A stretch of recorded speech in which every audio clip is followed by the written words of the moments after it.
অতিবর্ষণের জেরে আসামে বন্যা পরিস্থিতি আরও ভয়াবহ আকার ধারণ করছে। গত 24 ঘন্টায় বন্যাজনিত ঘটনায় আসামে 21 জনের মৃত্যুর খবর মিলেছে।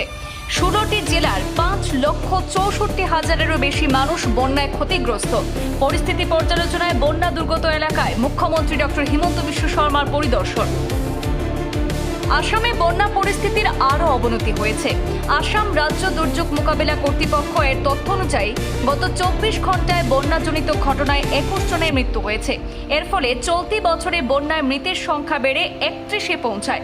সরকারি তথ্য অনুযায়ী শিবসাগরে 13 জন, চড়াইদেওয়ে 5 জন, গোলাঘাটে 2 জন এবং জোরহাটে 1 জনের মৃত্যু হয়েছে।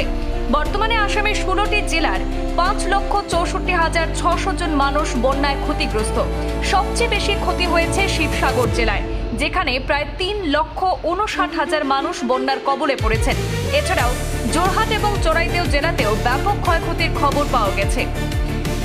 সরকারি সূত্রে খবর যে 44টি রাজস্ব সার্কেলের 872টি গ্রাম এখনো প্লাবিত। বন্যার কারণে 12,284 জন বাস্তুচ্যুত মানুষকে 71টি ত্রাণ শিবিরে আশ্রয় দেওয়া হয়েছে এবং 202টি ত্রাণ বিতরণ কেন্দ্র চালু রয়েছে।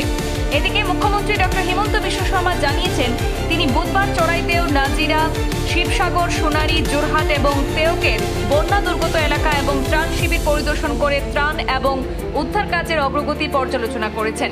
অন্যদিকে প্রবল বন্যার জেরে একাধিক নদীর জল বিপদসীমার উপর দিয়ে প্রবাহিত হচ্ছে। একই সঙ্গে রেললাইন প্লাবিত হওয়ায় নর্থ ইস্ট ফ্রন্টিয়ার রেলওয়ের একাধিক ট্রেন বাতিল হয়েছে, যাত্রাপথ পরিবর্তন করতে হয়েছে এবং আংশিকভাবে চলাচল করছে কিছু ট্রেন। আটকে পড়া যাত্রীদের সুবিধার্থে অতিরিক্ত বিশেষ ট্রেনও চালানো হয়েছে। রাজ্যের বিভিন্ন জেলায় উদ্ধার এবং ত্রাণ কাজ অব্যাহত রয়েছে। প্রশাসন পরিস্থিতির উপর নিবিড় নজর রাখছে। আবহাওয়ার উন্নতি না হলে বন্যা পরিস্থিতি আরও জটিল হতে পারে বলেও আশঙ্কা করা হচ্ছে আসামে। ব্যুরো রিপোর্ট, পূর্বাঞ্চল প্রতিদিন।